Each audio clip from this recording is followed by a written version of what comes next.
Welcome to myotherapyhealthcare.com. This is Laura Lee. I am a nutritional herbalist and a myotherapist. I help you with hints and ideas for you to be able to be proactive in your own healthcare, so then you don't end up having to utilize drugs and surgery as a first choice. Anyway, I'm talking about life after death for the families.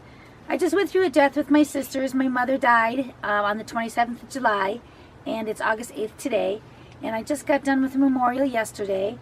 My sister also lost her son, and I lost my nephew about 2.5 months before Cinco de Mayo of this year. So it was a really hard hit for the family.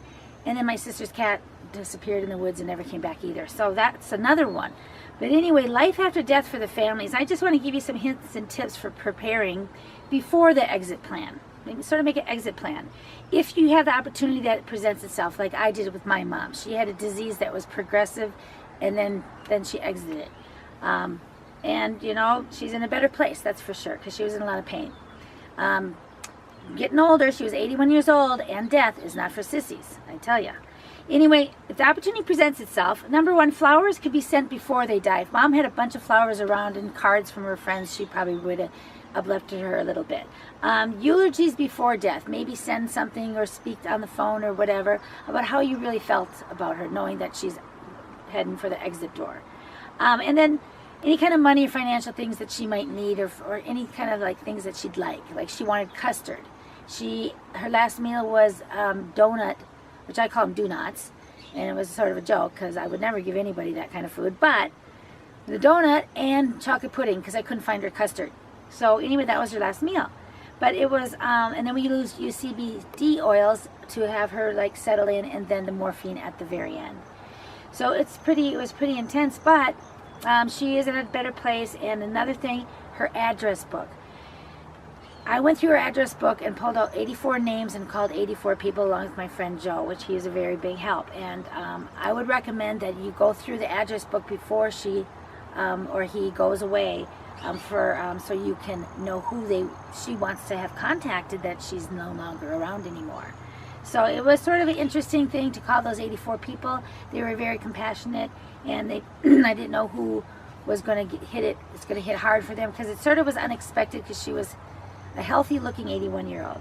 Anyway, and then there's the manila envelope exit plan. My sister Crystal, she just has the manila envelope by her bedside, and her kids know to grab that, open it up, and she'll have all the instructions in there. So that's pretty organized. But if you're not that organized, talk to them before they pass to the next level. And Mom sort of separated us from her social life, so I didn't really know who or what. But I came from California to Colorado to help my family. I've been here since the end of June, like the 23rd of June. I slept on the floor for my mom because she was in a facility for a little while till we could get her out into hospice, into my sister's home. She ended, which was what she wanted, but she didn't want me to leave her in that facility by herself, and I can explain later. It wasn't a bad place. It was really a top-rated place, but it is a facility, so they have to do things on a scheduled time, and that might not be the same schedule as the people who are living there.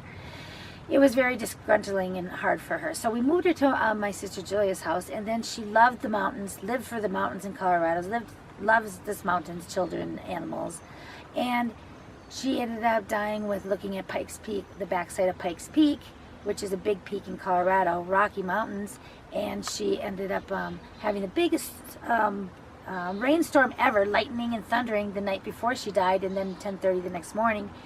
My sister went to take a shower, and then when she came out of the shower and I came up the stairs, we both realized that she was gone, and it was a relief because she was in a lot of pain. So anyway, love life, and life will love you back. There is a expiration date. So take care of yourself so you can take care of others and the planet, and have fun and have a fulfilling life, and maybe even leave a legacy, which means that people will carry on what you've left behind, because it's so wonderful and helpful for so many people, or whatever. Anyway, we'll see you, or you just had a big passion for it and you're good at it and you want to share it for the next generations. So anyway, again, love life and life will love you back. I got distracted. We'll see you in the next video. Hope this helps. Okay, bye for now.